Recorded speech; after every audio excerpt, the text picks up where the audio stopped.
Welcome to Turning Point, a podcast series brought to you by Eurointervention. In this 20th anniversary special, we sit down with clinicians, researchers, mentors, and innovators to explore the moments that shape their paths and to reflect on the values we share: curiosity, education, collaboration, and a commitment to improving patient care. Because every journey has a turning point, and everyone has a story to tell. My name's Aisha Khader, and I will be your host.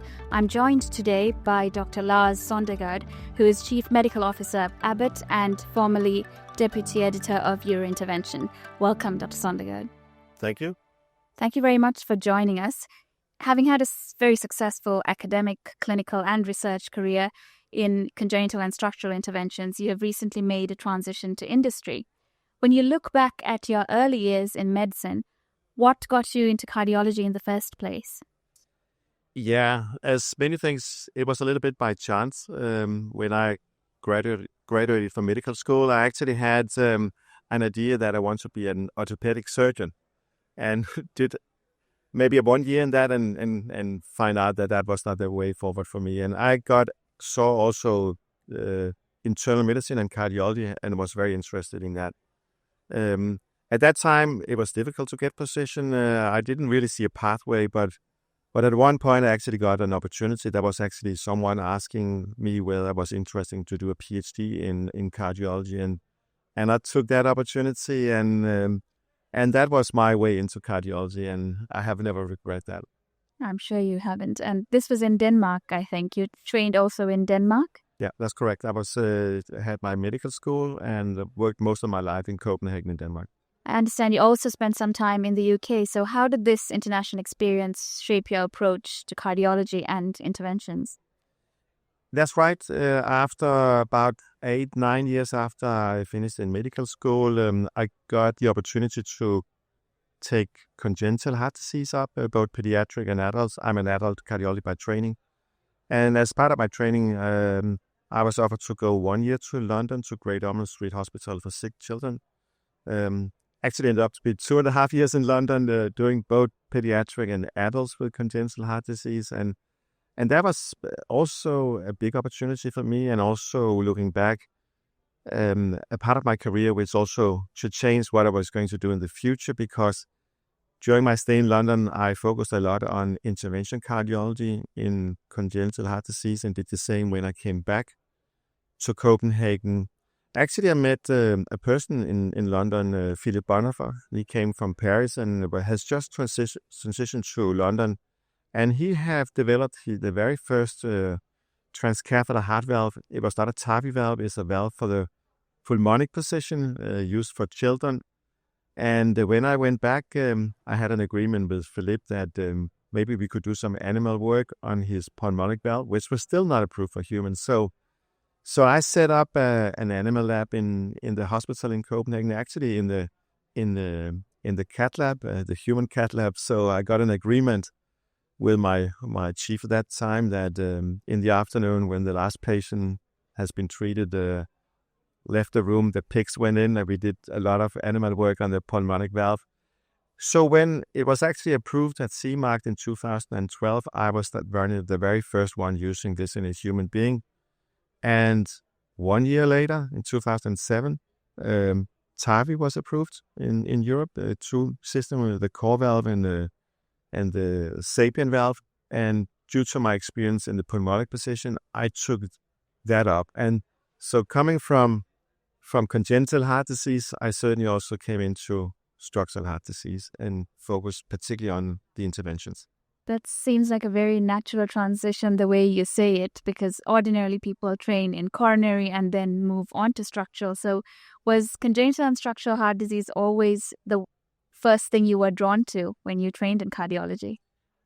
I think nothing which was drawn. I think it's like always during your career there will be opportunities, and never be afraid of taking opportunity. I don't think people ever regret that. And as I said, I got the opportunity to train in congenital heart disease, took up the intervention part, and by chance, I mean, at that time there was nothing, at least nothing called structural heart disease, and that just came out of the blue a year later in 2007, And again, there was an opportunity for me because I had the experience from the pulmonic valve to go into the TAVI valve. So that was why I came with a congenital heart disease background into structural heart disease. Instead of, as you said, what you saw in many places, it was people doing PCI who took the structural program up in many hospitals. Clearly, you have been a pioneer not only in creating career pathways, but also a pioneer in structural heart interventions. Having been involved early on in a number of structural heart interventions, you were the first person to perform the transcatheter first-in-human mitral valve replacement. So what was it like being part of those first-in-human cases?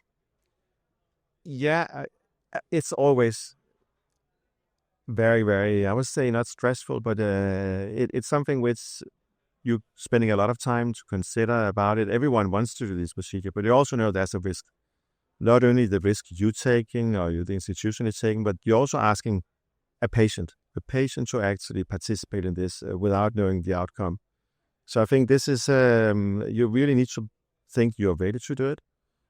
Again, I got this opportunity by chance because, as I said before, we had this animal lab in our hospital looking at the pulmonic valve. And in 2010, I met this two people who have invented this transcatheter mitral valve replacement, and I had a conversation and offered them to come to Copenhagen from the US to do all the animal work, and we did that. And at one point, we believe we were ready to go to the first-in-human, and as many companies are doing, startup companies, we went to the third world. We went to South America, looking for patients and looking for a site to do it, and was also offered a patient we could treat. It was a young female with two small children who could not afford surgery. And I think we all just felt this was not the right way to do. I mean, we couldn't do that as a first-in-human. So it ended up going back to Copenhagen and found a patient, an elderly patient who was very, very sick, and there was nothing else doing this for this patient. Patient had been in hospital for a long time, had very impaired quality of life. So after a long discussion with the family and the patient, of course, and also the hospital, we decided to do this procedure and did it back in 2012. So, of course, it's an enormous pressure for everyone. And again, as I said before, don't forget, it's actually the patient who takes the biggest risk here signing up for these procedures. So, but the good thing is that most of the procedure I've done a number of first-in-human has, I think we'll say, all been well prepared and we have a good outcome. I think that's probably the key, isn't it? To remember that it's patients taking risk, the physician taking the calculated risk and being aware of the potential outcome. And I'm sure, as you said, it's a very stressful process to be pioneering so many of these. But looking back, which projects or trials among the number of research trials that you've also pioneered do you think has really changed your view of the field? Yeah, TAVI, as I said, was approved in Europe back in 2007, and we saw the first trials a couple of years later, looking into TAVI in patients who could not undergo cardiac surgery. Later, we saw patients who could undergo cardiac surgery at a high risk. But already 2 years after we started the TAVI program in Copenhagen, we actually launched what is called the Notion trial. It was actually randomizing patients at low risk between TAVI and surgery. So I think also we gave a little bit to the story about that there was a pathway forward for TAVI, not only in very, very sick patients, but also in younger and low-risk patients. I would say that was maybe the first really milestone I was leading. Later on, I also was a PI for one of the PFO trial. There was a lot of discussion whether you should close this patent foramen ovale in patients who have a cryptogenic stroke to try to prevent a new stroke. A lot of skeptic about that. And I offered one of the company who wants to sell the product to say, I can use the product, but let's do a randomized trial. So we did that. And it took, I think, about 8 years to complete it. But back in 2017, it was actually published along 2 other trials in New England Journal of Medicine, 3 trials, which all showed a positive outcome reducing the current stroke in these patients. And that simply just changed everything overnight, from guidelines to reimbursement to patient referral. And today, I think that's a standard treatment for for these patients who have a stroke without any known causes apart from the PFO. That's fantastic. You're clearly a man that has worn many hats. One of this is, of course, pioneering structural interventions, but you also have published over 700 articles, and many of them cited many times, lots of textbook chapters, and you're also the deputy editor of Eurointervention for a few years. So what do you enjoy about the world of academia, research, and maybe a little bit also about publishing? I think that an academical part of your career is always very, very interesting. I mean, it's always very satisfying to treat patients, but if you can create evidence which can also guide the field, which way should we do it and how can we treat our patients better, or maybe new indications or better way to treat patients, I think that's had always been very satisfying for me to doing it. And also Eurointervention, I had the privilege to be deputy editor for a number of years in that, and I think that was very nice to also to review research from other people and make decision on what should be published and not published. And it was also a time where the journal also evolved. We have a new chief medical officer, Davide Capodanno, and also seeing how it not only involved but also really increased an impact factor, and it was becoming one of the main journals in structural heart interventions, or also coronary artery disease. But of course, and you have also made other big moves and turning points in your career. You've recently moved from a clinical and academic role into a leadership role at Abbott. Tell us about the decision-making behind this process and what was it like for you? Again, this was a process. I, little bit unexpected, had the opportunity to be a CMO about 5 years before I took the position. At that time, I wasn't really prepared mentally. Would I be able to relocate from Europe to the US? What if it didn't work for me? Was a way back to clinical practice. But so I actually declined the opportunity. But I had a lot of thoughts about this. If it came back again, maybe a little bit later in my career, I would take the opportunity. And again, a little bit by chance, 5 years later, I also got an opportunity, and this time I was ready to take it. So I quit my job in Copenhagen as a consultant, a cardiologist, my professorship in the university, and moved to California and to join Abbott Structural Heart Disease, which I've been there now for almost 2 years. And again, I never regret that move. It's been an amazing shift in my career. And what is a career in industry like? I mean, as clinicians, we know that to be good at something, you need to acquire skill set and be trained. With a background, albeit you have been a pioneer in many things, so I'm sure it wasn't a difficult role for you to fit into. But did you require any new skill set to learn in order to perform this role accurately? I don't think so. I mean, I see myself and my team, the medical affairs teams in Abbott Structural Heart, as the physicians or the patient's voice in the company, try to guide the company what makes sense from a patient or physician standpoint. And so for me, it was nothing about learning about marketing or finance. I mean, someone else is much more skilled than I am to do that. So I try to keep my voice, use my experience from my clinical work during many years to guide the company to what makes sense. Or at least provide my input together with a lot of other people before the final decision is made. That's interesting. And the reason I asked that question is we see a number of physicians actually now making a transition to industry, and some who might consider that transition earlier on in their career. So what would you say in terms of advice if anyone were to consider such a move? I would say you can probably make that transition either early or late in your career. I mean, I took my transition quite late in my career, so I see this as my one of my final job. I don't plan to do a career within Abbott Structural Heart Disease. I'm here to provide my insight now for a couple of years. If you want to do it early in your career, of course you need to think, how can I also grow within industry? There should be a pathway forward for you.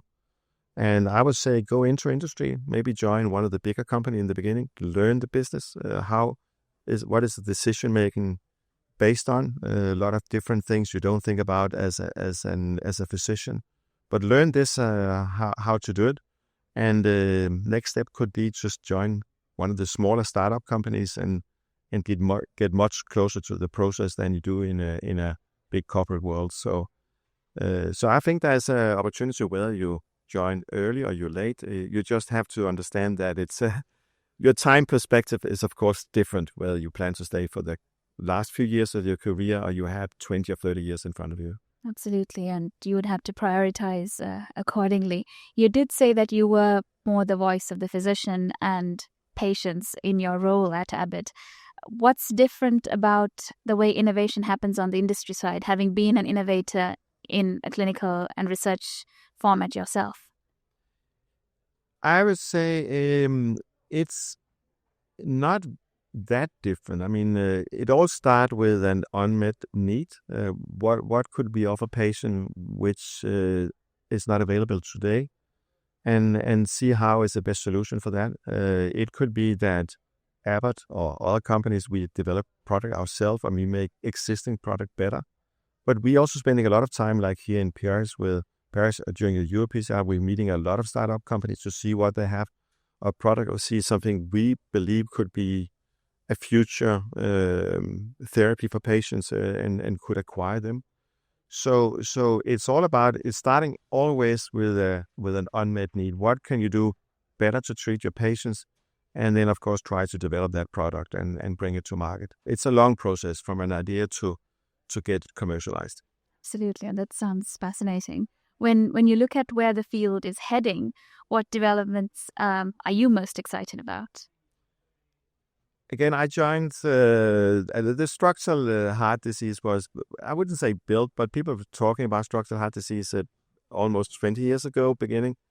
And we have seen so many technologies, and every time we believe we have seen the last innovation, it just continued. Just see a few years, last year, with transcatheter tricuspid valve replacement and repair came to something we never talked about a few years back. We see new indications for many of these, for the TAVI devices, for mitral devices, even for closing left atrial appendage. I mean, it's growing super fast, and I would say it's super difficult to say what it will be in 5 years from now because the momentum is only increasing. So it's a super exciting field. This conversation has been fascinating, especially hearing about the stories and the turning points in your life where you have made critical decisions. And there will be a lot of younger cardiologists listening to this podcast. So what advice would you give them when they're faced with decisions, those moments that could be turning points in their careers? Yeah, I would start saying that if you're a young cardiologist, I mean, you will have a bright future in front of you. And there are so many fantastic things and interesting thing happening in this field. So I'm sure everyone will have many good years in front of you in a field which is very dynamic. No, I would say look for opportunities and maybe create opportunities yourself. Never be afraid to take an opportunity. I think the only opportunity you regret are the one you didn't follow. There will be opportunity for everyone. It's just to see them and don't be afraid to follow them. This is all very exciting, and I think innovation in our field will continue to grow. Thank you so much, Lars, for sharing your story, and I really did enjoy this discussion, so thank you for your time. Yeah, thank you. Welcome. Thank you for listening to Turning Point, a special podcast series celebrating Eurointervention's 20th anniversary.